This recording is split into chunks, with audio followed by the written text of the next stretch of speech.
জানি অনেক কঠিন হবে, তারপরেও অসম্ভব তো আর না। ভাগ্যের ওপর নয়, চেষ্টা করতে হবে। সমস্যা থেকে দূরে নয়, সাথে থেকে সমস্যাগুলোকে ঠিক করতে হবে। হাত ছেড়ে নয়, হাতটা আরও শক্ত করে আঁকড়ে ধরে প্রমাণ করতে হবে ভালোবাসা সুন্দর। ভালো যখন তোমায় বাসি তখন বিয়েটাও তোমাকেই করব। হ্যাঁ, আমি স্বার্থপর, কিন্তু সেটা শুধুমাত্র তোমার জন্য। আমি তোমার ভালোবাসা আর কারো সাথে শেয়ার করতে পারবো না। তাতে লোকে আবার স্বার্থপর বলুক, তাতেও আমি রাজি। আমার কাছে তুমিটা বড্ড বেশি দামি। এই পৃথিবীতে যদি প্রকৃত বেস্ট ফ্রেন্ড বলে কিছু থেকে থাকে তাহলে সেটা হলো আমার মা।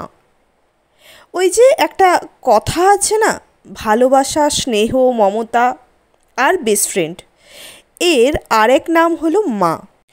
চোখের ভাষাও পড়ে ফেলে আর মনের কথাও বুঝে যায়। কষ্টটা প্রকাশ করতে হয় না।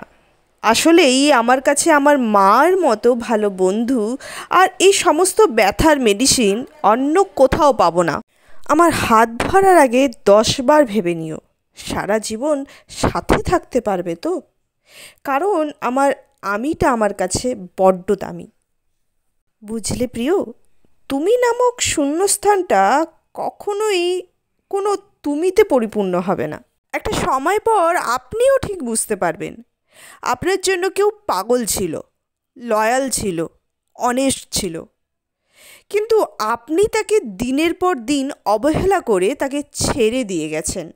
ভালোই থাকি বা খারাপ থাকি, মিথ্যে হাসিটা মুখে রাখতে বড্ড বেশি ভালো হয়। আমার কষ্টটা তোমাকে নাটক বলে মনে হয়, তাই না? ভাগ্যিস আমার নাটকটা তুমি দূর থেকেই দেখছো।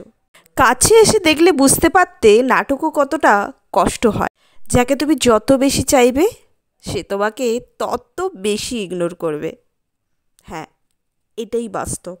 আমার ভালোবাসা যদি সত্যি হয়ে থাকে তাহলে একদিন আমার শূন্যতা তোমাকেও আমার থেকে বেশি কাঁদাবে।